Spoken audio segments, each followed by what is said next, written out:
नमस्कार, आदाब। Welcome to MK talks. आज हमारे साथ बातचीत करने के लिए जो मेहमान मौजूद हैं वो बेहद ख़ास हैं और ख़ास इसलिए हो जाती हैं क्योंकि ये आमतौर पर मान्यता है, धारणा है कि बच्चे और डॉक्टर्स में भगवान का रूप देखती है जनता, और ये माना जाता है कि भगवान का रूप ही है डॉक्टर्स और बच्चे। और जो हमारे साथ आज मेहमान मौजूद हैं वो दोनों से डायरेक्टली इनडायरेक्टली कनेक्टेड हैं। हमारे साथ मौजूद हैं आईवीएफ विशेषज्ञ डॉक्टर गौरी अग्रवाल। डॉक्टर साहब, बहुत स्वागत है आपका। थैंक यू मोहसिन भाई।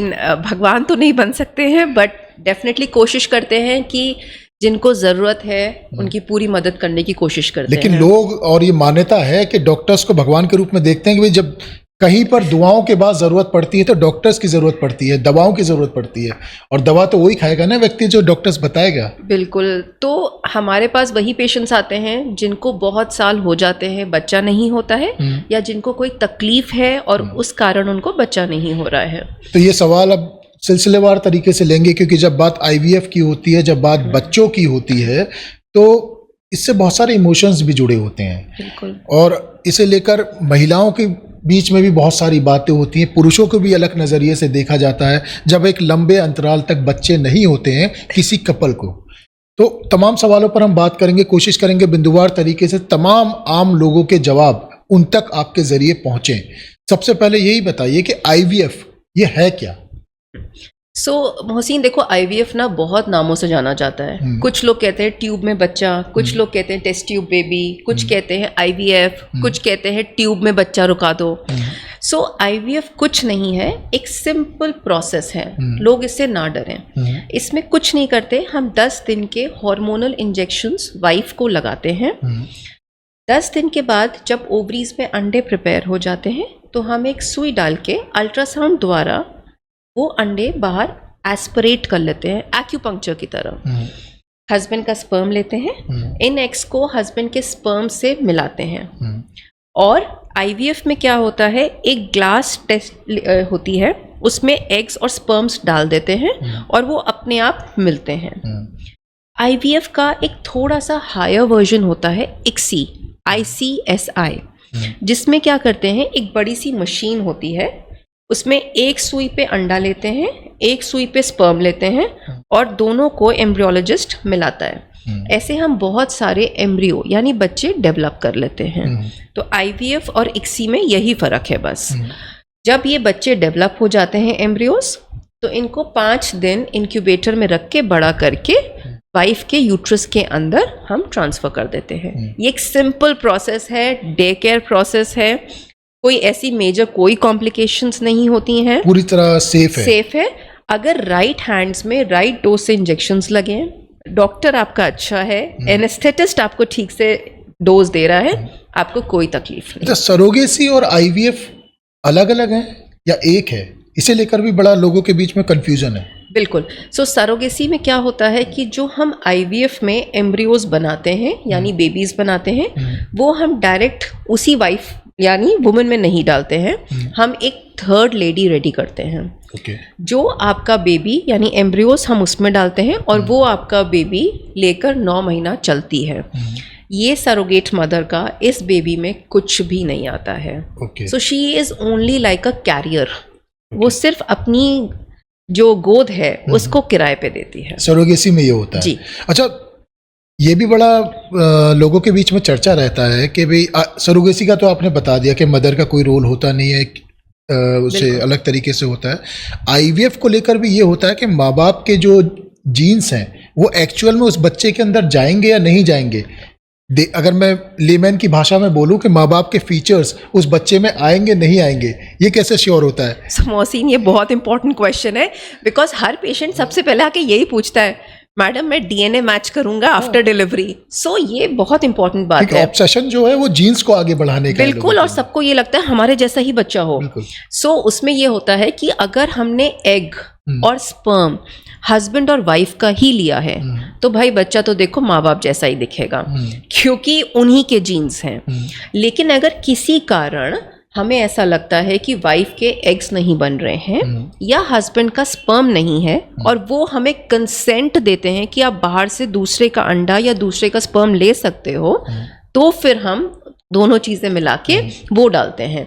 अगर हमने डोनर एग्स लिया तो डेफिनेटली फीचर्स डोनर से मैच करेंगे, लेकिन हस्बैंड का तो स्पर्म होगा ही ना, तो वो हस्बैंड के जैसा भी बेबी दिख सकता है। कभी ऐसा हुआ है कि कोई केस ऐसा हुआ हो और माँ बाप आपके पास बाद में आए हो, यार ये बच्चा मेरी तरह तो लग नहीं रहा है? बहुत सारे पेशेंट्स आते हैं कि मैडम ये बच्चा तो हमारे जैसा नहीं है, बहुत सुंदर बच्चा है, बहुत गोरा है, हमसे मैच ही नहीं कर रहा है। मैंने कहा भाई आप डीएनए टेस्ट करा लीजिए अपना, क्योंकि कभी कभी होता है कि बच्चा, भाई नॉर्मल सी बात है, अब जरूरी थोड़ी ना है कि हर वक्त बच्चे की शक्ल मिले ही मिले। सो ऐसा नहीं होता है कि मिक्सिंग होती है लैब के अंदर या फिर कोई प्रॉब्लम होती है। अब सब लोग बहुत केयरफुली करते हैं, हर के पास लैब में मशीन्स हैं, हम प्रॉपर चेकिंग होती है। सो ऐसा ही एक और बड़ा फैक्टर है, जब कोई आम आदमी के बीच में बात होती है आईवीएफ को लेके तो उन्हें डर लगता है, उन्हें लगता है आईवीएफ कराने जाएंगे खर्चा बहुत हो जाएगा, पैसा बहुत लगता है इसमें। ये भी बताई दीजिए आज। मोहसिन भाई ये बहुत डिफिकल्ट क्वेश्चन है बिकॉज लेकिन सबसे ज्यादा लोग जानना चाहते हैं, डरते हैं लोग आने से आपके पास। ऐसा कोई महंगा नहीं है। अब आप एक बात बताओ, आप एक जिंदगी भर की चीज हमसे लेने आ रहे हो, बच्चा, हम एक जिंदगी बना रहे हैं और फिर आप आके उसमें भी बार्गेनिंग होती है। सो डेफिनेटली इसमें देखो डॉक्टर का कॉस्ट इतना नहीं होता है, पेशेंट को 10 दिन इंजेक्शंस लगते हैं हार्मोन्स के। अगर आप अच्छी क्लिनिक हो तो आप अच्छा ढंग का ब्रांडेड इंजेक्शन यूज़ करते हो भाई, जिससे हार्म ना हो। फिर अंदर लैब में बच्चा बनाते हैं, जो काम सोचो यूट्रस के अंदर कुदरत कर रहा है, वही काम हम बाहर लैब में कर रहे हैं, बच्चा बना रहे हैं। सो थोड़ा खर्चा इसमें ये आता है क्योंकि सामान बहुत इस्तेमाल होता है जो महंगा होता है, इसलिए लगभग कुछ ना कुछ कहो तो 1.5 से 2 लाख के बीच में खर्चा आता ही आता है। 1.5 से 2 लाख खर्चा मान लें। बिल्कुल। जनता में तो कुछ अलग ही फिगर गया हुआ है, नंबर्स अलग है उनके बीच में। अब यही है, जो गूगल में पढ़ लेते हैं वो तो 1.5 से 2 लाख पूरे प्रोसेस के लिए, यानी एक आईवीएफ कंप्लीट प्रोसेस के लिए 1.5 से 2 लाख का खर्चा आता है। 9 महीने का खर्चा है नहीं, सिर्फ जब तक हम बच्चा अंदर डालते हैं। सो अब अगर आपका ही स्पर्म और एग यूज हो रहा है तो इतना खर्चा है, लेकिन मान लीजिए अगर आपको बाहर से अंडा यूज करना पड़ा, या फिर आपकी कोई टेस्टिकुलर बायोप्सी हो रही है, या फिर आपको कोई अलग जेनेटिक टेस्टिंग की जरूरत है, तो फिर उसका अलग खर्चा। तो इसे रिफ्रेम करके थोड़ा सिंपल भाषा में मैं दोबारा से पूछ लेता हूँ, क्योंकि ये जरूरी है लोगों के लिए। बिल्कुल। कोई कपल आपके पास आता है, माँ बाप आपके पास आते हैं, उनकी लंबे समय से संतान नहीं हुई है, बच्चे नहीं हुए हैं, और अगर उनका खुद का एग और स्पर्म आप यूज करते हैं, उस प्रोसेस के लिए आप 1.5 से 2 लाख रुपए चार्ज करते हैं। इतना वो दिमाग में रखकर चलें, पॉकेट में इंतजाम करके वो आपके पास आ सकते हैं। बिल्कुल। यानी वो सुख उन्हें 1.5 से 2 लाख रुपए में प्राप्त हो जाएगा। जी जी। चलिए चर्चा को अब थोड़ा आगे बढ़ा लेते हैं। मुझे लगता है नंबर सब बढ़ने वाले हैं क्योंकि 1.5-2 लाख वाला फिगर आज पहली बार जा रहा होगा जनता के बीच। नहीं तो बहुत अच्छी बात है कि उनको पता चलना चाहिए कि आईवीएफ इतना महंगा नहीं जितना उनको लगता है, और आईवीएफ सेफ भी है। लोगों को लगता है हमारा बच्चा नहीं होगा, किसी और का बच्चा है, ऐसा बिल्कुल नहीं है, उनका अपना बच्चा होगा। दूसरा, उनको लगता है आईवीएफ सेफ नहीं है, कुछ भी हो जाएगा, कुछ नहीं होता। अगर आप सेफ हैंड्स में सही डॉक्टर के साथ आईवीएफ कराएं, कोई दिक्कत नहीं होती। तीसरा, उनको लगता है कि भैया हमारे साथ क्या हो जाएगा, आईवीएफ कौन सा प्रोसेस है, हमें नेचुरली बच्चा कराना है, बट ऐसा नहीं है। आईवीएफ बिल्कुल बिल्कुल नॉर्मल है। आप आइए, अपना इलाज कराइए अगर आपको आईवीएफ की जरूरत है तो। ओके।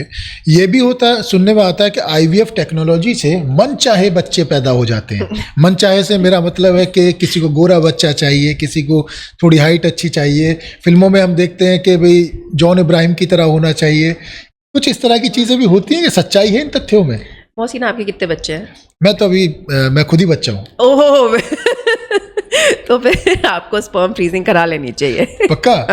ठीक है, मैं करा लूंगा, डिमांड में रहेगा ना। बिल्कुल। ठीक है। सो लोग डेफिनेटली आते हैं और ये बोलते हैं कि हमें नीली आंखों वाला, भूरे बाल हो, मेरी हाइट बहुत अच्छी हो मेरे बच्चे की, हमारी हाइट कम है। बट भाई जो आपकी जीन्स है वही तो जाएंगी ना बच्चे में। तो अगर आपको इतना डिजाइनर बच्चा चाहिए तो आपको या तो एग या स्पर्म, ऐसे डिजाइनर लोगों का लेना पड़ेगा। अब आपको अगर चाहिए कि सचिन जैसा बच्चा हो तो सचिन के ही स्पर्म्स यूज करने पड़ेंगे। आपके स्पर्म्स काम नहीं करेंगे। अच्छा, ऐसा भी कुछ होता है कि पहले पता चल जाता है कि बच्चा किस पर जाएगा, माँ पर जाएगा, बाप पर जाएगा? नहीं मोहसिन, ऐसा नहीं। तो डोमिनेंट जीन्स जो होती हैं वही आती हैं बच्चे के अंदर। अच्छा, एक सही उम्र क्या है एक फीमेल या मेल के लिए? बिल्कुल। मदर या फादर बनने के लिए एक सही एज क्या है आपके हिसाब से? देखिए, जो पुराने जमाने में कहते थे ना, जल्दी शादी करो, बच्चे करो और अपनी गृहस्थी बनाओ, वो आज भी लागू है। अगर आप बहुत लेट मैरिज कर रहे हो तो आपको एग फ्रीजिंग या स्पर्म फ्रीजिंग करनी चाहिए, because right age to get married is 26 and have to have a baby is between 26 to 35।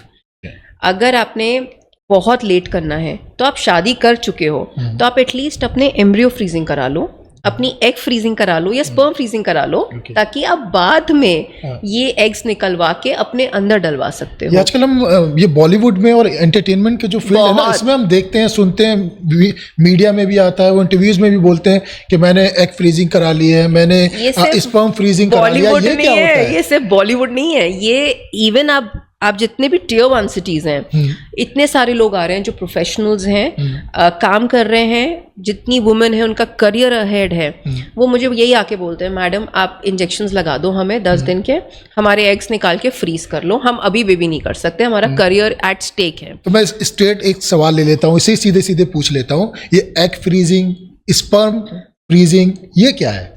So egg freezing, ये कैसे काम करता है? सो एग फ्रीजिंग हम उन कंडीशंस में करते हैं जिनमें वुमेन को एकदम से बेबी नहीं करना है, उनकी एज ज़्यादा हो रही है, या फिर कैंसर पेशेंट्स जिनको हमें कीमोथेरेपी और रेडियोथेरेपी देनी है जो एक्चुअली इन एग्स को किल कर देता है, या फिर एंडोमेट्रियोसिस, एक ऐसी प्रॉब्लम जो हमारे एग्स को ख़त्म करने लगती है। सो ये सब कुछ प्रॉब्लम्स हैं जिन केसेस में हम वुमेन को बुलाते हैं, उसको 10 दिन के इंजेक्शंस लगाते हैं, उसकी ओवरी में अंडे बनाते हैं और फिर ये अंडे निकाल के उनको फ्रीज कर देते हैं। जब उसको लगता है कि मुझे अब बच्चे करने हैं तो हम हस्बैंड का स्पर्म लेके इन एग्स से मिलाते हैं, बेबीज बनाते हैं और वुमन में डाल देते हैं। सो अगर एग फ्रीजिंग करा ली तो उसके बाद आप किसी भी उम्र में बच्चा कर सकते हो। उसमें फिर कोई एज फैक्टर नहीं रहता है, किसी भी उम्र में, क्योंकि आप उसी एज के अंडे फ्रीज कर रहे हो ना उसके। जैसे मान लीजिए आपने 25 साल में ही उसके अंडे फ्रीज कर लिए, अब उसको 40 साल में प्रेगनेंसी करनी है तो हम 40 साल में उसके अंडे निकालेंगे, हस्बैंड के स्पर्म से मिलाएंगे, बच्चे बनाएंगे और उसके अंदर डाल देंगे। कोई एज उसमें नहीं रह जाती है? 60, 70? नो, आफ्टर 50 इयर्स इंडिया में आईवीएफ अलाउड नहीं है। ओके, सो आप 50 साल तक अपना आईवीएफ इंडिया में करा सकते हैं। 50 साल के बाद आप इंडिया में नहीं करा सकते, बाहर अलाउड है। और टेक्निकली ये पॉसिबल है कि आप 60, 70 में अगर आपने फ्रीज करे हुए हैं तो वो आपको अच्छे से? बिल्कुल बिल्कुल बिल्कुल। Okay. इसीलिए हम कहते हैं एग फ्रीजिंग अर्ली एज में करा लो, क्योंकि आपके जो एग्स है ना, आप बॉर्न होते हो 400 अंडों के साथ, धीरे धीरे धीरे धीरे आपके एग्स कम होने लगते हैं। आफ्टर 30 इयर्स एग्स बहुत जल्दी कम होने लगते हैं। सो बेटर है कि आप बिटवीन अपने 28 to 32 इयर्स अपने एग्स फ्रीज करा लें। यानी जो बहुत सारी इंडिपेंडेंट गर्ल अगर देख रही होंगी, लड़कियां खासतौर पर जो देख रही हैं, प्लीज अपने एग्स फ्रीज कराने आ जाओ, बहुत जरूरी है। बिकॉज अब सच बता रही हूँ, वुमेन आती हैं 35-40 इयर्स पे, वो प्रेगनेंसी प्लान ही इतना लेट कर रही हैं, जब वो आते हैं तो उनके एग्स ही नहीं है, एंड इतना ट्रॉमेटिक है ना कि आपको बाहर से एग्स लेकर अपनी प्रेगनेंसी करनी पड़ रही है। सो अगर आपके पास ये फैसिलिटी इतना इजीली अवेलेबल है अब इंडिया में, तो क्यों ना करें? नहीं, क्योंकि हम ये देखते हैं कि कैरियर ओरिएंटेड जो लड़कियां हैं वो आजकल मैरिज करना नहीं चाहती, करती हैं तो बहुत लेट करती हैं। तो उनके लिए आप ये सलाह देना चाह रहे हैं कि अगर आपको बच्चे करने हैं तो एटलीस्ट आप शादी कभी भी करें, एग फ्रीज आप सही टाइम पर कर ले, 26 से 30 की उम्र के बीच में, यही एज है। बिल्कुल। और एक कोई लड़के जो देख रहे हैं उनका स्पर्म काउंट अगर आप बता सकें कि सबसे हाई किस एज ग्रुप में होता है और कब घटने लगता है, कब उन्हें अपना स्पर्म फ्रीज कराना चाहिए? सी आदमियों को तो लगता है वो कभी बूढ़े नहीं होते, लेकिन ये बात कहावत भी है वैसे। हाँ, मैं बता रही हूँ, आदमी और घोड़ा कभी बूढ़ा नहीं होता। लेकिन उनको भी समझना चाहिए कि उम्र के साथ, क्योंकि हार्मोन्स कम होने लगते हैं तो स्पर्म की क्वालिटी भी खराब होने लगती है।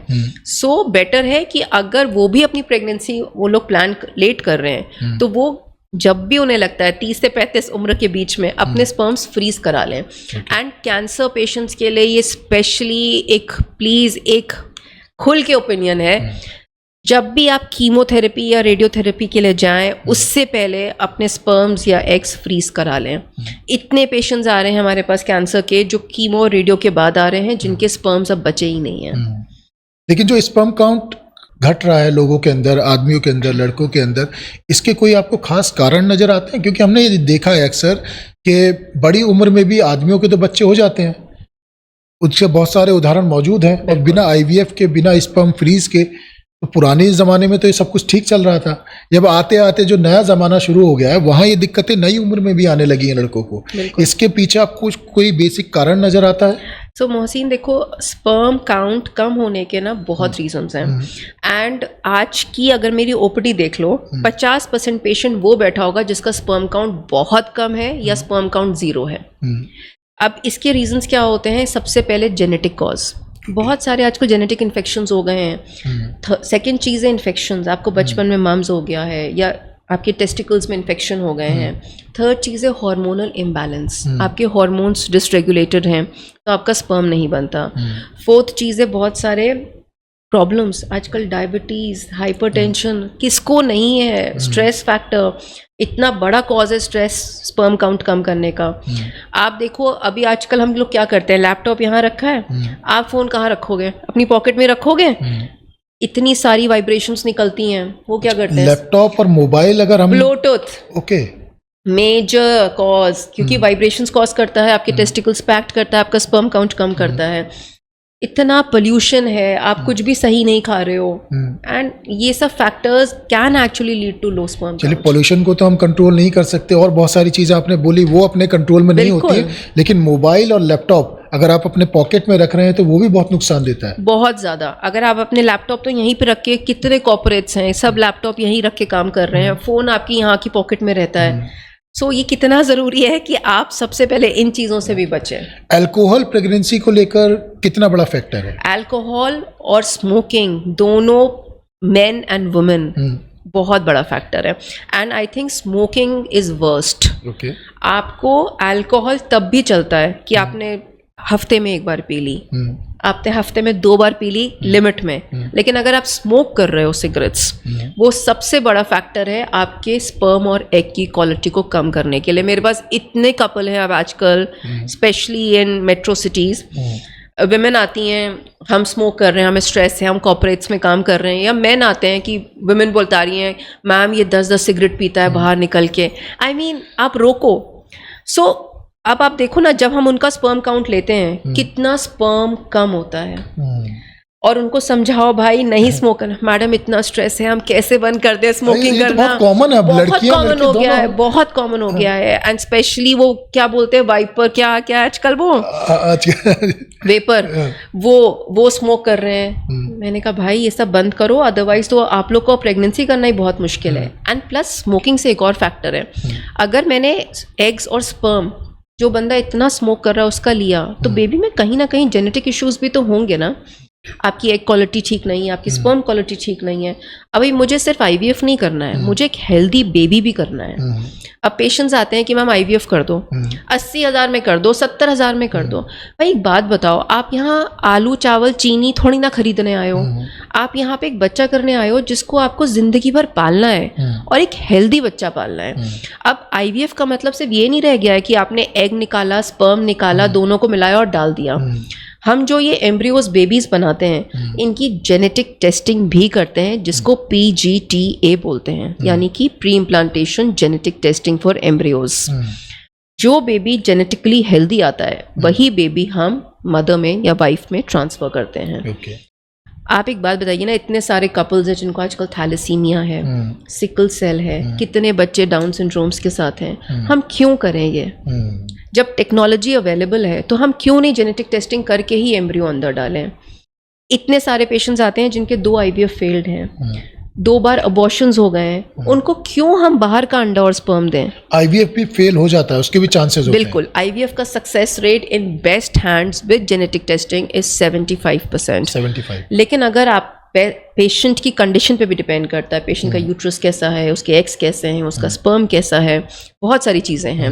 सो अपना सक्सेस रेट बढ़ाने के लिए और एक जेनेटिक बेबी देने के लिए आपको जेनेटिक टेस्टिंग करना बहुत ज़रूरी है। आज अभी स्मोकिंग और अल्कोहल की हम बात कर रहे थे, और आपने मेल फीमेल दोनों का वर्जन आपने बताया। मेल का तो चलिए, अगर फीमेल प्रेग्नेंट हो गई तो मेल का काम एक तरीके से खत्म हो गया हेल्दी बेबी के लिए। नहीं, क्यों खत्म हो गया? रुकिए, मेल का काम ऐसे खत्म नहीं हो जाता। लेकिन महिला अगर स्मोकिंग करती है, अल्कोहल करती है, एक बच्चा पेट में अगर पल रहा है, तो उसके लिए सही समय क्या है? किस मंथ में उसे स्मोकिंग और अल्कोहल पूरी तरह से छोड़ देना चाहिए, या वो पूरे 9 महीने स्मोकिंग और अल्कोहल कर सकती है और बच्चे को कोई असर नहीं पड़ेगा? ऐसा तो नॉट पॉसिबल है। सो अगर उसको प्रेगनेंसी प्लान करनी है, सो 3 मंथ्स पहले इसके साथ में आप बता दीजिएगा कि मेल का भी क्या पार्ट रहेगा। हाँ, सो अगर फीमेल को प्रेगनेंसी प्लान करनी है तो 3 मंथ्स बिफोर तक उसको अल्कोहल स्मोकिंग क्विट करना ही करना है, 3 महीने तक। बिल्कुल।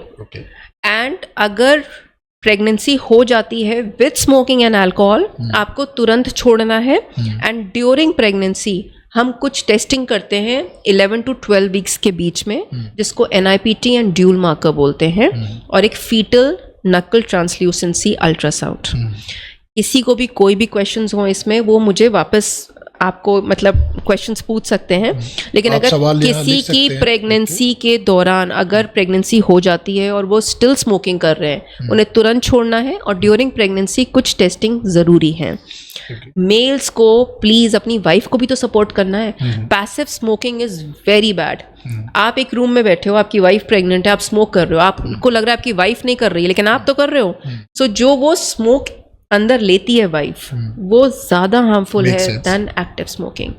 सो this is very very important is कि for a healthy pregnancy both husband and wife have to leave smoking. आपने जेनेटिक्स की बार बार बात कर रही हैं, तो मैं एक सवाल थोड़ा सा आउट ऑफ कॉन्टेक्स्ट ले लेता हूँ, आउट ऑफ कोर्स ले लेता हूँ, IVF से बाहर निकल के, क्योंकि नेता भी अपने भाषणों में कहते रखते हैं, तो मुझे लगता है ये सवाल का जवाब भी आप दे दीजिए आज। क्या रिलीजन से भी कुछ रिलेटेड होता है? लोग कहते हैं मुसलमानों के ज़्यादा बच्चे होते हैं और दूसरे धर्म वालों के थोड़े कम बच्चे होते हैं। कुछ सच्चाई है इन बातों में, या सिर्फ ये नेताओं की बनाई बातें हैं? सी डिपेंड करता है थोड़ा सा रिलीजन पे भी और थोड़ा रीजन पे भी। ठीक है, अब रिलीजन में देखिए जेनेटिकली अनहेल्दी बेबी किसी को भी हो सकता है, लेकिन specially in Muslims I would say that, क्योंकि हमारी इसमें शादियां कजन्स में भी हो जाती हैं। सो जब शादियां कजन्स और ब्लड रिलेशनशिप्स में होती हैं, सो मान लीजिए अगर दोनों लोग एक ही जीन कैरी कर रहे हैं, तो chances of having a genetically unhealthy baby is little bit more. इसीलिए हमने जब सेंटर ओमान मस्कट खोला या मिडिल ईस्ट में, वो IVF सेंटर के साथ एक जेनेटिक सेंटर खोलना वहाँ पे मैंडेटरी है। उन्होंने एक बहुत अच्छा रूल ये भी निकाला है कि शादी करने से पहले एक प्री कंसेप्शनल टेस्टिंग होती है, जिसमें हस्बैंड और वाइफ की जेनेटिक टेस्टिंग करते हैं, ये देखने के लिए कि वो दोनों सेम जीन कैरी कर रहे हैं या नहीं, बिकॉज शादियाँ कजन्स में होती हैं वहाँ पे। इसीलिए मुस्लिम्स में स्पेशली बोलते हैं कि प्री कंसेप्शनल टेस्टिंग, शादी से पहले हस्बैंड वाइफ को ये टेस्ट कराना चाहिए। IVF में नई तकनीक PGT ये कैसे मदद करती है? ठीक है, आप देखिए बहुत सारे पेशेंट्स आज इंडिया में इतने सारे IVF सेंटर हैं, सक्सेस रेट 40-50% है। कितने सारे पेशेंट्स हमारे पास रोज क्लिनिक में आते हैं फेल्ड IVF के साथ, दूसरी क्लिनिक पे IVF फेल हो गया। कितने पेशेंट्स आते हैं मेरे पास जो कहते हैं मैडम 2 बार अपने आप बच्चा रुका और अबॉर्शन हो गया। कितने पेशेंट्स आते हैं जो ये बोलते हैं कि स्पर्म काउंट की क्वालिटी बहुत ख़राब है। क्या मैं इन पेशेंट्स को डोनर एग्स यानी बाहर से अंडा या बाहर से स्पर्म दूं? ये गलत है ना, कि मैं उनका अंडा और स्पर्म चेंज क्यों करूं, क्योंकि वो अपना बच्चा कैरी करने में दिक्कत हो रही है। ये वो कंडीशंस हैं जहाँ पे जेनेटिक टेस्टिंग बहुत हेल्प करती है। इसमें हम क्या करते हैं कि अगर किसी को बार बार अबॉर्शन हो रहा है, यानी गर्भ धारण नहीं कर पा रहे हैं, या फिर 2 बार IVF फेल हो रहा है, या स्पर्म काउंट अच्छा नहीं है, तो हम एग और स्पर्म हस्बैंड और वाइफ का ही लेते हैं और फिर इन एम्ब्रियो की जेनेटिक टेस्टिंग करते हैं, यानी बायोप्सी करके कुछ सेल्स निकाल के उनको जेनेटिक टेस्टिंग के लिए भेजते हैं। जो एम्ब्रियो जेनेटिकली हेल्दी होता है उसकी चांसेस अंदर यूट्रस में चिपकने की बहुत ज़्यादा होती है, क्योंकि ये कुदरती है। अगर बच्चा हेल्दी नहीं है ना तो गिर जाता है। अच्छा, बिल्कुल, आप ये कुदरत का नियम है। अगर बच्चा हेल्दी नहीं है, गर्भपात ज़्यादातर केसेस में उन्हीं केसेस में होता है। इसीलिए मैंने देखा है कितने सारे मेरे पास आते हैं पेपर पे लिखा हुआ कि 2 अबॉर्शन हो गए हैं, मैडम हमें आप बाहर से अंडा दिलवा दो, बाहर से स्पर्म दिला दो, हमारा अपने से बच्चा नहीं हो पा रहा है। बट कितने केसेस हमने पॉजिटिव किए हैं जो एक्चुअली 2-3 अबॉर्शंस के साथ आते हैं, उनकी जेनेटिक टेस्टिंग करके हम बच्चे डाल रहे हैं। सो ये एक ब्लेसिंग है, मतलब ये लोगों को इतना अवेयरनेस नहीं है इसके बारे में, और मैं चाहती हूँ कि लोग इसके बारे में जानें कि जेनेटिक टेस्टिंग IVF के साथ इज़ अ ब्लेसिंग टुडे। तो ये भी इस तरह के पेशेंट भी आपके पास आते होंगे कि भाई डॉक्टर साहब मुझे IVF के जरिए लड़का चाहिए या मुझे लड़की चाहिए, ऐसे भी तो आते ये तो होंगे? मोहसिन पूछो भी मत। ये इतना बड़ा मतलब इलीगल थिंग है ना इंडिया में, so it is very strict. India में इट्स जनरली नॉट अलाउड, और कोई भी नहीं कर सकता है, किसी के पास ना मशीन्स हैं ना कुछ है, सो हमें बिल्कुल मना करना होता है कि नहीं हम। लेकिन इंडिया में ही सबसे ज्यादा चाहत होती है अपने वंश को आगे बढ़ाने के लिए, एक बच्चा चाहिए, लड़का चाहिए। हाँ, तो आके पूछते तो होंगे ना आपके पास कि डॉक्टर साहब मुझे श्योर चाहिए, एक लड़का ही चाहिए मुझे। बिल्कुल पूछते हैं, और पहला बच्चे के लिए भी लोग बोलते हैं कि मैडम IVF करा रहे हैं, खर्चा होगा, एक लड़का करा दीजिए। मैंने कहा भाई खर्चा होगा, IVF करेंगे, रिजल्ट दे देंगे, लड़का ना दे पाएंगे। अब वो कुछ भी हो, ये कंट्रोल में नहीं होता है। नहीं, IVF करते 50% लड़कियां, 50% लड़के। मैं उनको यही बोलती हूँ, ऊपर वाले से मांगो, उसका मन करेगा दे देगा, तो वहां जाके लड्डू चढ़ाओ, मैं अपना काम कर रही हूँ। लेकिन IVF की टेक्नोलॉजी क्या वहां तक पहुंच गई है कि अगर किसी को लड़का ही चाहिए तो उसे लड़का मिल जाएगा? यस मोहसिन, सो बहुत सारी कंट्रीज में outside India, specially Dubai, Thailand, यहाँ पे ये अलाउड है करना। ओके, और ये साइंस उस लेवल तक जा चुकी है? बिल्कुल। तो दे आर मशीन्स जो आपका एम्ब्रियो टेस्ट करती हैं कि इसमें कौन सा क्रोमोसोम है, और वो ट्रांसफर कर सकते हैं, बट इंडिया में there is no such system. Okay, और ट्रांसजेंडर किस तरीके से पैदा होते हैं, अगर कुछ उसके बारे में बता सके? इसे लेकर बड़ी भ्रांतियां हैं लोगों के बीच में, अगर आप प्लीज बता सके थोड़ा। सो देखो, ट्रांसजेंडर तभी होता है कि जब हमारा क्रोमोसोमल मिसमैच हो जाता है। सो जब हम बेबी IVF में भी हो सकता है? हाँ, हो सकता है मोहसिन। देखो अभी क्या है, लेकिन ना सबसे बड़ा प्रॉब्लम ये है कि अल्ट्रासाउंड पे भी पिकअप करना ना बहुत मुश्किल है, बिकॉज अल्ट्रासाउंड भी अब वो हमें अलाउ नहीं करते वो पार्ट्स देखना। मतलब हमें अलाउड नहीं है अल्ट्रासाउंड मशीन से भी वो चीज़ें स्कैन करना। सो अब यही रह जाता है कि बस हम नॉर्मल मॉनिटरिंग करें। IVF में कभी आपके साथ कोई ऐसा केस हुआ, कोई माँ बाप आया हो आपके पास, IVF कराया हो और ट्रांसजेंडर, कुछ ऐसा कभी हुआ? अभी आज तक तो मेरे साथ नहीं हुआ मोहसिन। Okay. बट देखिए, ये जिंदगी है, कहीं कुछ भी कैसे भी हो सकता है। सही बात है। सेक्स की सही उम्र क्या है? सो मोहसिन देखो, सरकार ने तो करी हुई है निर्धारित, लेकिन एज अ डॉक्टर आपको क्या लगता है? अब इतना सोशल मीडिया पे अवेयरनेस है लोगों को इस बारे में कि नहीं, मैं इसलिए सरप्राइज हूँ। मैंने अभी सेक्स एजुकेशन को लेकर एक प्रोग्राम किया था, और उसमें जो वर्जिनिटी लूज करने की जो एक सर्वे में एक एज आया लड़के का और लड़की का, वो सुन के मैं सरप्राइज हूँ। क्या वो अब आप बताइए, सेक्स की सही उम्र क्या होनी चाहिए? देखो, आइडियली तो what I believe is that sex की सही उम्र तो भाई जो भी कहो 21 साल के बाद ही होनी चाहिए। ओके, बिकॉज आप सेफ प्ले करेंगी। आपने बिल्कुल सेफ प्ले किया है एज अ डॉक्टर। आप बिल्कुल करना पड़ेगा। और एक और चीज है भाई, sex should be done with proper, and if it's out of a marriage it should be done with proper precautions, because sexually transmitted disease आजकल इतना बढ़ गई हैं दैट हमें बहुत केयरफुली रहना है। ठीक है, आपने सेक्स का तो नहीं बताया, ये तो आप बता ही सकती हैं कि बच्चे पैदा करने की सही उम्र क्या है? बच्चे पैदा करने की सही उम्र है 26 साल से लेकर लेकर 32 से अलग बात कर रहा हूँ, बिल्कुल प्राकृतिक नेचुरल। सही उम्र क्या है? सो फिर तो आप 24 साल से भी कर सकते हैं। 24 से 30। स्पर्म काउंट किन 5 चीजों से सबसे ज्यादा कम होता है? स्ट्रेस, आई थिंक आजकल सबसे बड़ा फैक्टर है स्ट्रेस। सेकंड फैक्टर है ब्लूटूथ एंड रेडिएशंस, बिकॉज वो सबसे ज़्यादा यूसेज है आज की दुनिया के हिसाब से। थर्ड चीज़ है इन्फेक्शंस। इन्फेक्शंस एक्चुअली अपने आप को क्लीन रखना, रात को अपने अंडरगारमेंट्स चेंज करना बहुत बहुत ज़रूरी है। Fourth, definitely genetic causes have become very common. और पांचवी चीज़ किसी को नहीं पता, इट इज़ इडियोपैथिक। कभी कभी सच में नहीं पता होता है कि क्या रीज़न है स्पर्म काउंट कम होने का। Okay, same goes with female eggs भी आजकल बहुत कम हो रहे हैं। पहले मेरी ओपीडी में जब पेशेंट आते थे ना मोहसिन, हम लोग 30-30, 20-20 अंडे निकालते थे। अब 5-6 अंडे भी निकल जाते हैं ना, तो लगता है बहुत है। अच्छा। So even young girls 23-24 years पे they are coming with low egg count. Stress factor, lot of bad food, हम लोग पोल्यूशन, कुछ भी तो हेल्दी नहीं कर रहे हैं। बर्थ कंट्रोल पिल, इसके बारे में आप कुछ बताना चाहेंगे? ये सेफ है? बिल्कुल। So birth control pills are absolutely safe, लेकिन अगर हम OCP पिल्स यानी बर्थ कंट्रोल पिल्स देते हैं सो एक प्रॉपर मॉनिटरिंग के साथ देते हैं।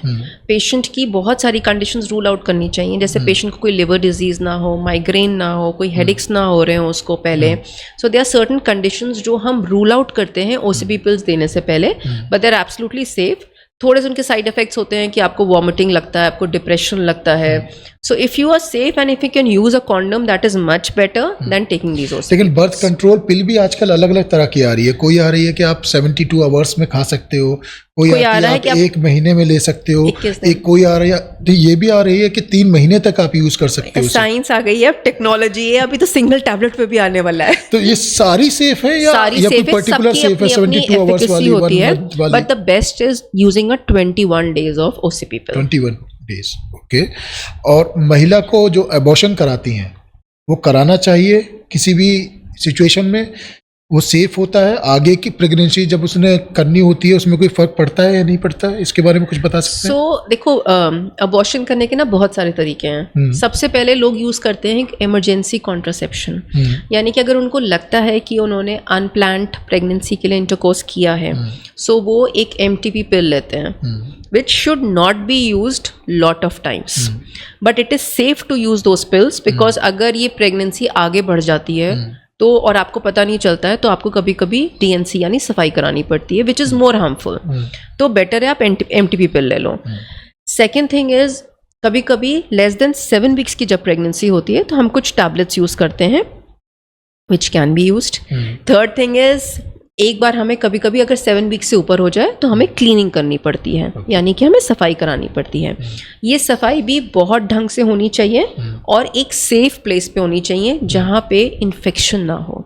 इसीलिए प्रॉपर OT, स्टरलाइज्ड OT में ही हमें DNC का प्रोसीजर करना चाहिए। बार बार abortion is not good because इससे आपका एक तो यूट्रस खराब हो जाता है, यूट्रस की अंदर की लाइन चिपकती है जिसको साइनिकी यानी एशमैन सिंड्रोम कहते हैं, और लेटर प्रेगनेंसी करने में दिक्कत हो सकती है। एंड ऑब्वियसली आपकी बॉडी के हार्मोन्स डिसरेगुलेट होने लगते हैं और डेफिनेटली सेफ नहीं है बिकॉज आपका हीमोग्लोबिन लेवल ऑल कम हो जाता है। आजकल हम देखते हैं यंगस्टर्स जिम बहुत जाते हैं और उन्हें बॉडी बनाने की बड़ी जल्दबाजी रहती है, और इसे लेकर वो जो खासतौर पर जिम लोग जा रहे हैं, लड़के लड़कियां बोथ, स्टेरॉइड लेते हैं। ये सेफ है, सही है? बिल्कुल सेफ नहीं है। इनको एनाबोलिक स्टेरॉइड्स बोलते हैं। और बहुत सारे लड़के अभी भी मेरे पास आते हैं और बोलते हैं मैडम हम तो जिम करे थे, बिल्कुल ऐसी बात करते हैं। हाँ, हम तो जिम करते थे, स्टेरॉइड लेते थे, अब क्या करें, स्पर्म काउंट कम हो गया है। तो अच्छा, उन्हें पता है इस बात का? सब कुछ पता होता है उनको, बट दे आर मोर कीन कि वो अपनी बॉडी पहले बनाए। स्टेरॉइड्स लेते हैं, प्रोटीन पाउडर जिसमें क्रिएटिनिन बहुत हाई होता है, विच इज़ नॉट सेफ। अभी भी मेरे पास एक कपल आ रहा है, I would obviously not tell, but उसने मुझे क्लियरली बोला, बस की वाइफ बाहर उठ के गई, मुझे बोलता है मैडम हम तो बहुत जिम करे हैं, स्टेरॉइड भी लिए हैं, बट इसीलिए हमारा स्पर्म काउंट भी कम आएगा, हमारी वाइफ को मत बताइएगा लेकिन हमारा बच्चा करा दीजिए। सो दे नो अबाउट इट, लेकिन वही होता है ना कि जिम इंस्ट्रक्टर भी उनको स्टेरॉइड दे देता है और उस वक्त इतना मोटिवेट कर देता है, अरे तुम्हारी बॉडी बन जाएगी, डोले शोले निकल जाएंगे, बट वो उनको ये नहीं बताता है कि उसके साइड इफेक्ट्स कितने होंगे।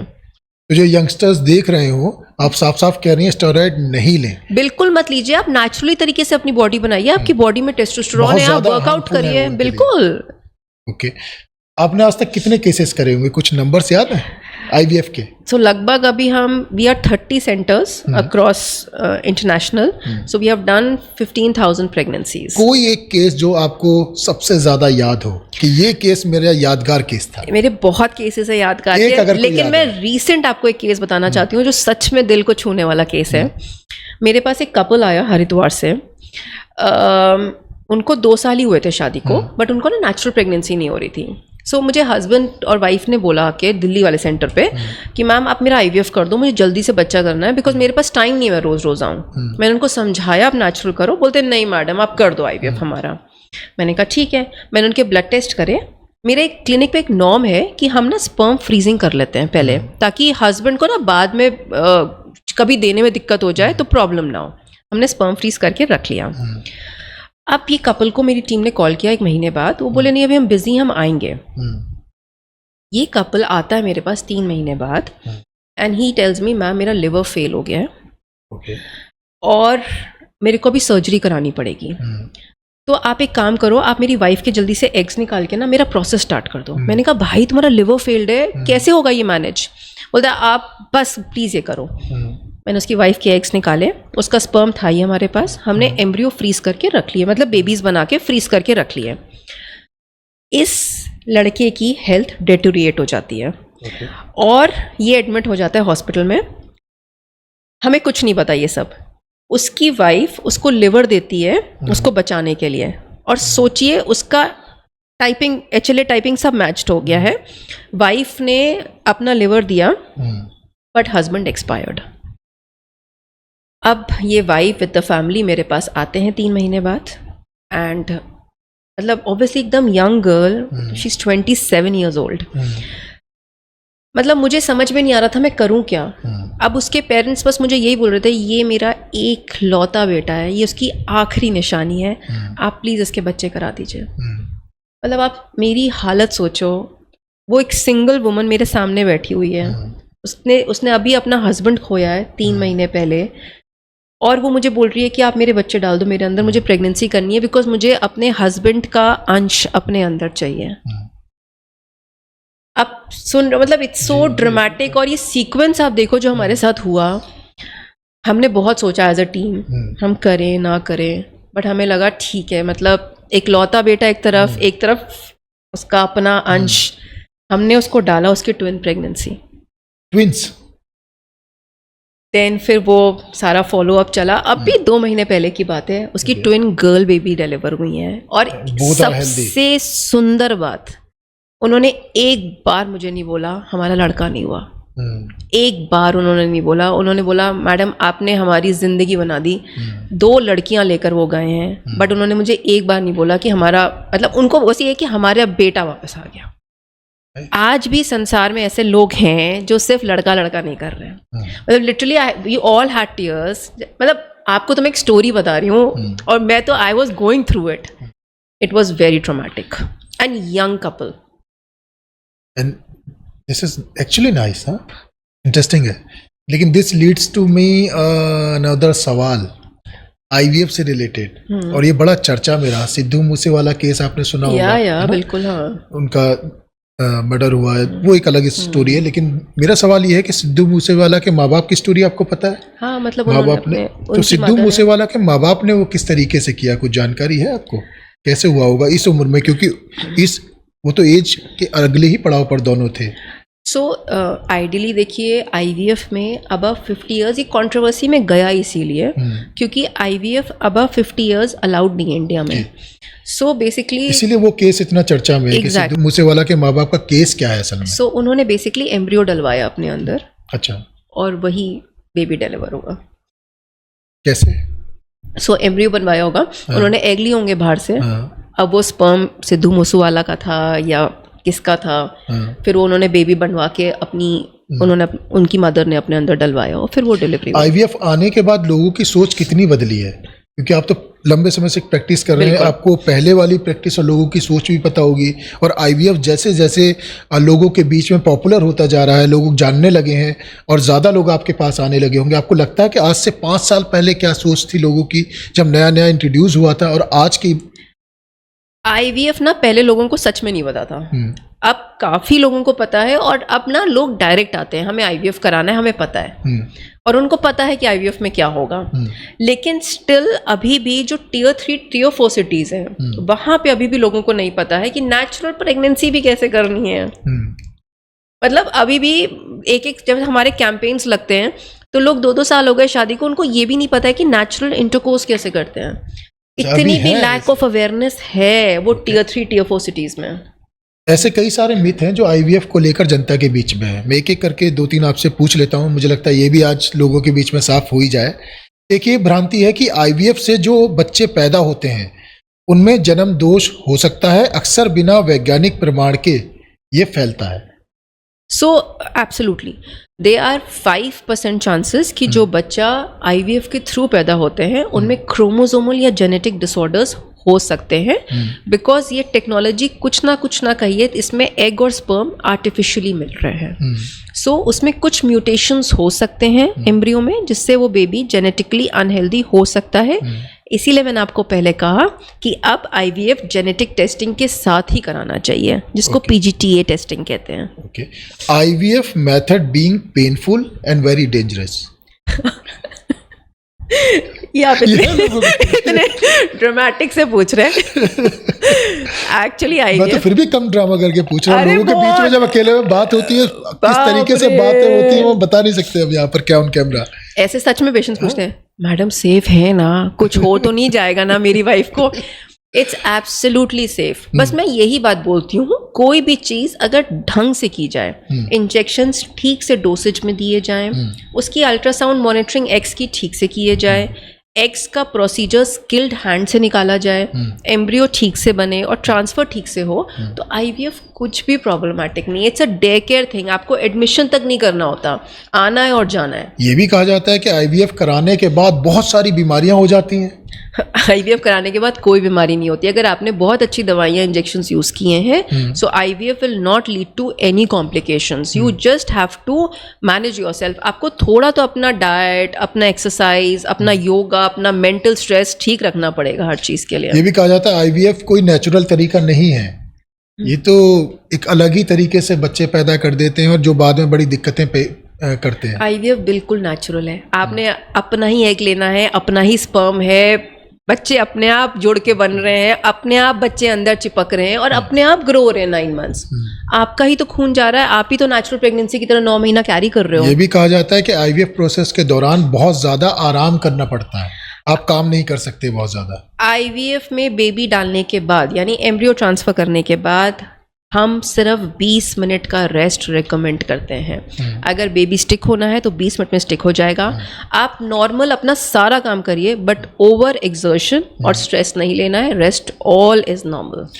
होम IVF शुरू किया है आप लोगों ने जी, इसके बारे में क्या है? क्योंकि बहुत सारे लोग हॉस्पिटल जाने से बचते हैं, शर्माते हैं। बिल्कुल, तो वो घर पर उन्हें आप सर्विसेज देंगे अब आप? मैं इसके बारे में बहुत कुछ बताना चाहती हूँ मोहसिन। बता दीजिए, बिल्कुल बता दीजिए, जल्दी जल्दी बता दीजिए, लोग भी जानना चाहते हैं। सो homeivf.com करके हमने एक ऐप बनाई है। अब आप बताओ, मेरे पास एक पेशेंट आते हैं रुड़की से, हरिद्वार से। वो पेशेंट बेचारे हर दूसरे दिन 5 घंटा अपनी नौकरी छोड़ के अपना पूरा पैसा लगा के कैब से मेरे पास आते हैं। क्यों? सिर्फ एक इंजेक्शन लगवाने और एक अल्ट्रासाउंड कराने की अंडे कितने बन रहे हैं। और वो मेरी क्लिनिक में आके 5 घंटा वेट भी करते हैं और फिर वो उल्टा 5 घंटा जाते हैं। क्यों? सो इसीलिए हमने एक ऐप डेवलप करी है जहाँ पे पेशेंट अपनी बुकिंग कराए। जितने भी लीडर्स हैं IVF में, बहुत सारे, उनकी कॉल फ़ोन पे ही हो जाएगी। वो अपनी रिपोर्ट्स फ़ोन पे ही डालें, डॉक्टर उनका प्रोटोकॉल फ़ोन पे सेट करेगा। घर जाएगी नर्स, इंजेक्शंस, दवाइयाँ, ब्लड टेस्ट सब घर पे होगा। बगल में ही कहीं अल्ट्रासाउंड करके वो अपने फॉलिकल्स मेजर करा लें, एग्स। वो रिपोर्ट डॉक्टर को आएगी, डॉक्टर देखेगी और उसके हिसाब से वो इंजेक्शंस देगी जो नर्स जाएगी लगाने। सिर्फ एग्स निकलवाने एक दिन और बेबी टलवाने एक दिन, उनको हॉस्पिटल आना है। जितने भी कॉर्पोरेट्स हैं जो कहते हैं मैडम हमारे पास टाइम ही नहीं मिलता है, वो पूरा पूरा साल निकाल देते हैं कि बॉस ने छुट्टी नहीं दी, हम रात को 9 बजे घर आ रहे हैं। अरे भैया 10 बजे हमसे कंसल्टेशन लो, रात में आराम से अपने सोफे पे बैठो, कॉफ़ी पियो, चिप्स खाओ, पॉपकॉर्न खाओ और हमसे कंसल्टेशन लो आराम से बैठ के, एट ईज अपनी सारी बात बताओ। इवन हम घर पे होम सीमेन टेस्टिंग करा रहे हैं। So we have WHO certified machines जो एक टेक्नीशियन घर लेके जाता है, हस्बैंड अपना स्पर्म दे, पूरी उसकी रिपोर्ट निकलती है एंड देन हम पूरा कंसल्टेशन करते हैं। You can have babies at home without sex and just not IVF, natural pregnancy करनी हो, IUI करना हो, IVF, everything can happen at home. Okay. एक और मिथ है कि जो लोग मास्टरबेशन ज़्यादा करते हैं उनका भी स्पर्म काउंट बहुत ज़्यादा कम होता है। ये भी कोई मेजर फैक्टर है? So, ये सही है गलत है? एक्चुअली मास्टरबेशन से ना स्पर्म काउंट कम नहीं होता है, बट प्रॉब्लम है आपका desire to have a natural intercourse कम हो जाता है Okay. क्योंकि आप एक हैबिचुअल हो जाते हो मैस्टरबेट करने के। तो जब आपके पास कोई पार्टनर आता है तो आप नेचुरल इंटरकोर्स करने के लिए ना हैबिचुएटेड नहीं होते हो। तो मेरे पास आते हैं ये कपल, स्पेशली वो स्मॉल टाउन से ना, कि वो मैगजीन खोल के हम बचपन से मैस्टरबेट कर रहे हैं या टीवी देख के मैस्टरबेट कर रहे हैं। आई एम सॉरी मैं ये सब बोल रही हूँ, बट लोगों के बीच में जानना चाहिए सब, हमारे पास बहुत पेशेंट्स आते हैं और उनका यही प्रॉब्लम होता है हमेशा कि हम अपनी वाइफ के साथ नहीं कर पाते हैं। सो इसीलिए अब हम क्या करें, तो फिर हम उनको थोड़ा सा समझाते हैं उनको। तो क्या मास्टरबेशन से वीकनेस होती है, ये सच है? अगर आप बहुत फ्रीक्वेंट मैस्टरबेशन कर रहे हो तो it's like regular masturbation, but doing masturbation 3 to 4 times in a week is not that bad. Masturbation सही है या गलत है, एक लाइन में? सही है। आप मतलब आप इट्स अ सेक्सुअल डिजायर, आप बहुत ज्यादा सेक्सुअली एक्टिव हो तो मैस्टरबेट करना कोई प्रॉब्लम नहीं है, but over masturbation is not good. That is not good. एक लिमिट में ही ठीक है। बिल्कुल ठीक है। ब्रेकअप के बाद भी स्पर्म काउंट कम होते हैं? Stress factor. स्ट्रेस फैक्टर, मुझे लगा था ये बहुत अच्छा क्वेश्चन था। तो ब्रेकअप के बाद स्ट्रेस होता है इसलिए वो स्पर्म काउंट कम हो जाता है। बट आजकल ब्रेकअप के बाद लोगों को स्ट्रेस कहाँ होता है, दूसरे दिन तो नई गर्लफ्रेंड बन जाती है। ब्रेकअप आजकल वो तो सिचुएशन भी बहुत सारी है ना। आजकल टाइम बदल गया है, दूसरे दिन ही गर्लफ्रेंड बन जाती है। गर्लफ्रेंड तो बहुत आगे की बात है, आजकल गर्लफ्रेंड वाली स्टेज ही जाने तक बहुत सारे रिलेशन हो जाते हैं। Dating, situationship, one night stand. ये मौसीन हमारे जमाने का क्वेश्चन है, अभी जरूरत नहीं है इसकी। अच्छा, बहुत सारे लोगों को ये कहा जाता है जो मानसिक रूप से बीमार होते हैं ना, वो ही रेप अटेम्प्ट करते हैं, ये सच्चाई है? फैक्ट है, because when you are mentally not stable, आप मेंटली सिक हो, तभी आपके अंदर ये सब चीज़ें आती हैं। अगर आप मेंटली स्टेबल हो, आप स्ट्रांग हो, तो ऑब्वियसली आप ये सब चीज़ें नहीं करोगे। डॉक्टर गौरी अग्रवाल का सबसे मुश्किल केस? अरे बहुत सारे हैं। 2-3 बता दीजिए जो याद हो।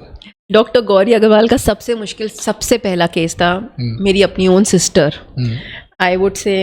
हाँ, मैंने अपनी माई एल्डर सिस्टर, जब मैं क्लास 10th में थी, आई रिमेम्बर उनको ट्विंस हुए थे IVF से। वो बॉम्बे गई थी कराने, 4 महीना वहाँ रुकी थी और हम कानपुर के हैं। वो वापस आई और उसके ट्विंस अबॉर्ट कर गए।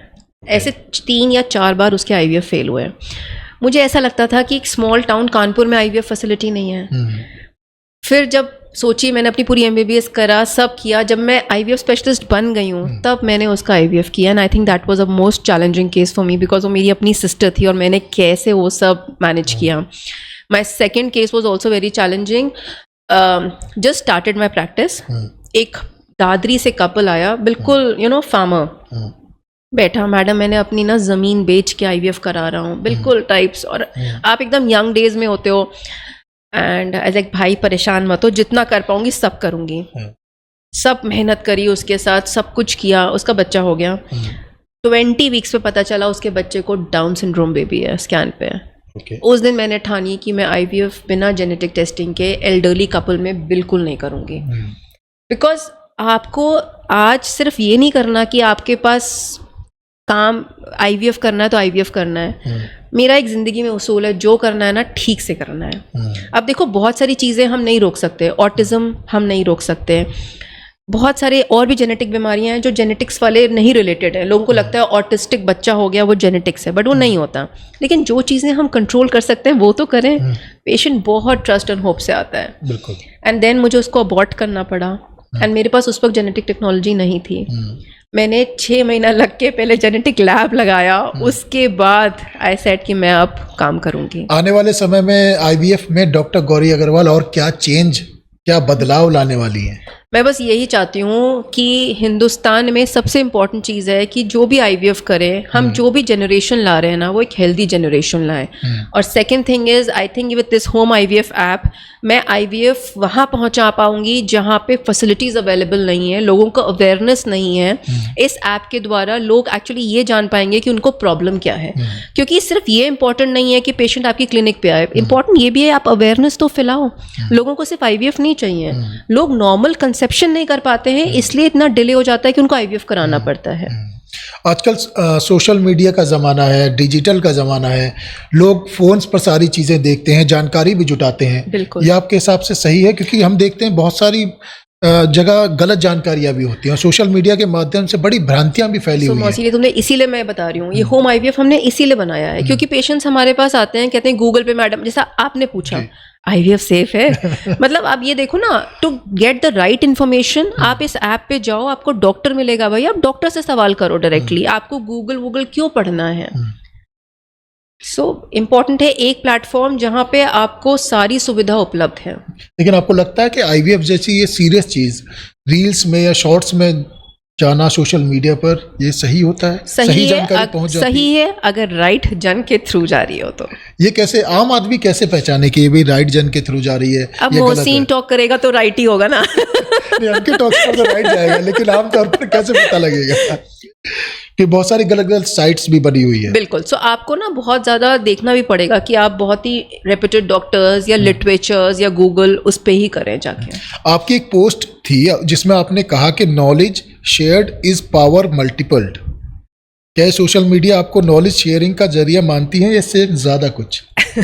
आई डोंट नो, बट हाँ मतलब आई एम वेरी हैप्पी कि लोग आते हैं और दे रियली अप्रिशिएट। कि मुझे सबसे अच्छी चीज़ ये लगती है कि मैं जो करूं मैं वो ठीक से करूं, और मैं सारी टेक्नोलॉजी लगा के उस पेशेंट की मदद कर पाऊँ। दूसरी बात है हम ट्रेनिंग्स भी बहुत कराते हैं। सो जो एम्ब्रियोलॉजी ट्रेनिंग्स होती हैं और जो क्लिनिकल ट्रेनिंग्स होती हैं, मुझे ऐसा नहीं लगता कि दूसरा इंसान अगर सीख गया तो वो बाहर जाके अपना करेगा। मैं चाहती हूँ वो बाहर जाके अपना करे, बिकॉज अगर राइट चीज़ बाहर निकलेगी तो that is what is knowledge awareness. चलिए, आपने दूसरों के बारे में तो बहुत बता दिया, एक दो सवाल आपके बारे में पूछ लेते हैं। आप बिजी रहती हैं, आप इतने सारे केसेस देखती हैं, काम करते हैं, आपके लिए स्ट्रेस बस्टर क्या है? क्योंकि परेशान तो आप भी हो जाते होंगे, कभी कभी आप फ्रस्ट्रेट भी होते होंगे। इंसान जब बिजी होता है अपने लिए समय नहीं निकाल पाता है, तो लगता है ना कभी कभी हम मेरे क्या कर रही हूँ लाइफ में। तो मेरा सबसे बड़ा स्ट्रेस बस्टर है दैट मैं अपने डांस टीचर को बुलाती हूँ और I love to dance at times. मतलब हाँ, आई मीन बहुत कम, बट जब मुझे लगता है I just can't take it more, तो फिर मैं अपने डांस टीचर को बुलाती हूँ and I love to dance. और फिटनेस को मेंटेन करने के लिए क्या करती हैं? बहुत कम योगा। मेरा पति मुझे रोज डांटता है, Gauri please gym gym gym. अच्छा। हाँ, because he is a gym freak, you have seen him, he is a tall guy. So Gauri please trainer आया, प्लीज जिम कर लो, प्लीज उठ जाओ, प्लीज कर लो। But I do yogas in the morning but not that much. आपने कभी ये सोचा कि मुझे IVF में जाना है, मुझे IVF विशेषज्ञ बनना है? ये कब आपने सोचा?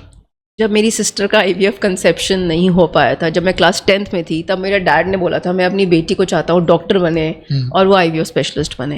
And even doctor Rajat when I came to this house, मतलब जब मैंने यशोदा में शादी हुई हमारी, तब उसको यही था कि मेरी मम्मा पूरी रात काम करती हैं, डिलीवरीज पे जाती हैं, तो मैं चाहता हूँ गौरी थोड़ा ईज जॉब में जाए, बट वो ईज नहीं होता, वो और डिफिकल्ट हो गया है।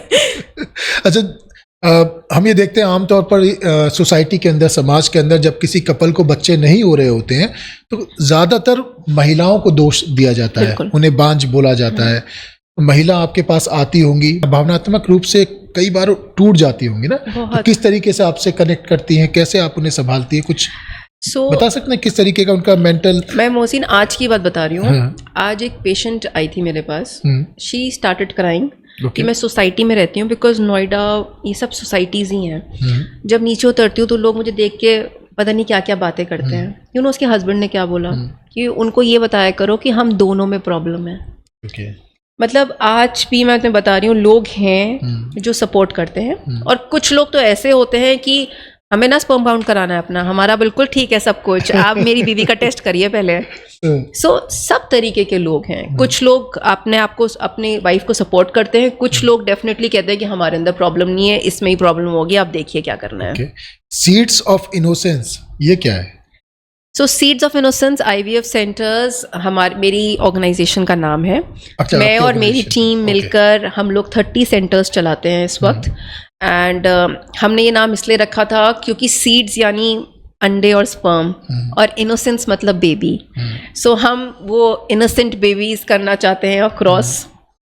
तो सीड्स ऑफ इनोसेंस। महिलाओं में PCOS और थायराइड जैसी बीमारियां फर्टिलिटी को कैसे प्रभावित करती हैं?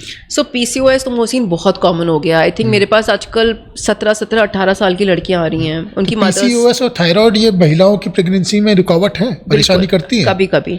अगर PCOS बहुत सिवियर है और थायराइड भी बहुत अनकंट्रोल्ड है, सो वो प्रॉब्लम कर सकते हैं। ओके, बांझपन से जूझ रही महिलाओं और दंपतियों के मानसिक स्वास्थ्य पर क्या प्रभाव पड़ता है, ये तो आपसे बेहतर कोई जान ही नहीं सकता। बहुत स्ट्रेस है, बहुत स्ट्रेस। आई थिंक हम लोग भी स्ट्रेस्ड इसलिए हो जाते हैं शाम तक, because every couple has lost hope and वो इतने स्ट्रेस स्टेट में आते हैं। और मैं आपको एक बात बताऊं, जब हस्बैंड और वाइफ बैठे होते हैं ना, अगर हस्बैंड उठ के बाहर जाता है तो वाइफ अपने बारे में कुछ बताएगी। अगर वाइफ का अल्ट्रासाउंड कर रही होंगी तो मैडम कुछ करिए, सास ने जान ले ली है मेरी, ये हो रहा है वो हो रहा है।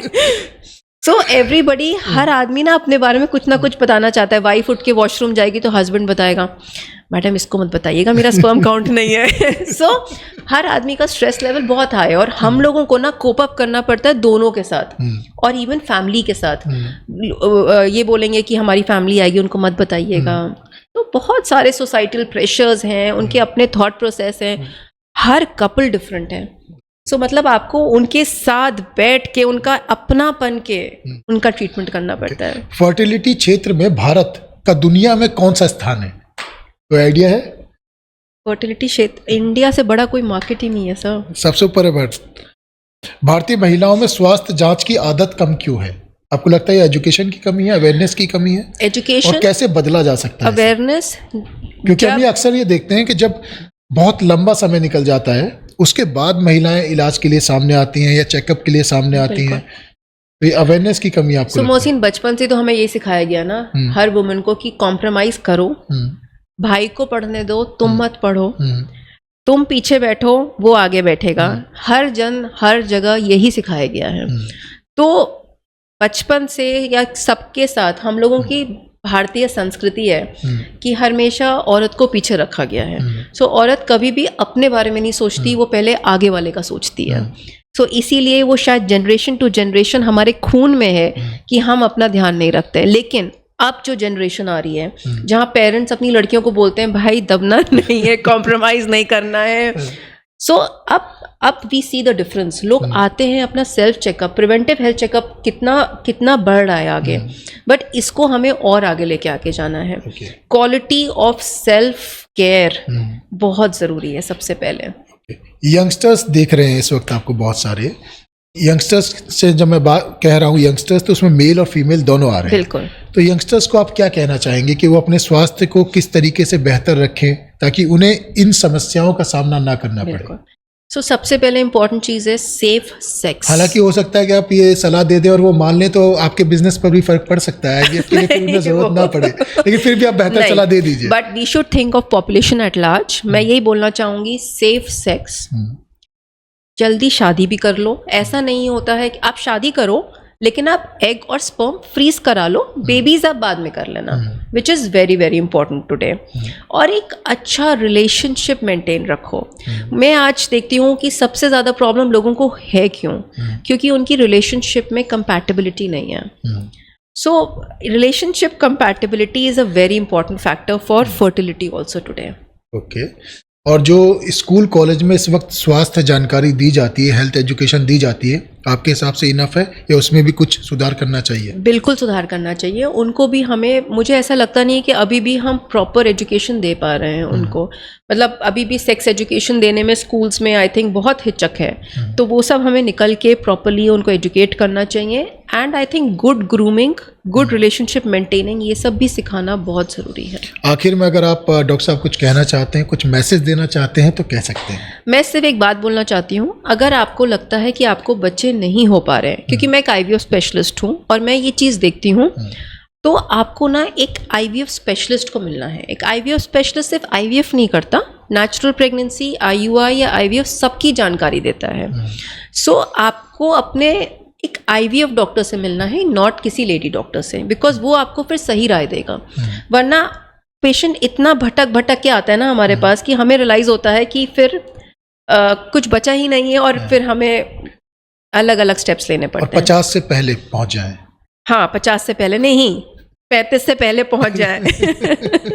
50 बिल्कुल लास्ट है। 50 बिल्कुल लास्ट है। चलिए डॉक्टर साहब, आपने समय दिया, सारे सवालों you, के बहुत ही मोहसिन। बेबाकी से जवाब दिए। Thank you so much. Thank you so much Mohsin. फिर थे हमारे साथ IVF विशेषज्ञ डॉक्टर गौरी अग्रवाल, जिन्होंने तमाम सवालों के बहुत ही बेबाकी से जवाब दिए। और मुझे उम्मीद है इस प्रोग्राम को देखने के बाद IVF को लेकर जो आपके बीच में मिथ होगी, जो भी भ्रांति होगी, वो दूर हो गई होगी। और आप अब निश्चिंत होकर, अगर आप इस समस्या से जूझ रहे हैं, आपका वंश आप आगे बढ़ाना चाहते हैं, बच्चे नहीं हो रहे हैं किसी भी कारण से, या सेक्स को लेकर भी अगर कोई आपके अंदर भ्रांति थी, वो भी काफ़ी हद तक दूर हुई होगी। और अगर आपके बच्चे नहीं हो रहे हैं तो आप IVF स्पेशलिस्ट से, विशेषज्ञों से संपर्क कर सकते हैं। Doctor Gauri Agrawal is one of them. अभी के लिए बस इतना ही। अगले एपिसोड में मिलेंगे नए मेहमान के साथ। आप देखते रहिए MK टॉक्स। फॉलो करें, सब्सक्राइब करें। नमस्कार।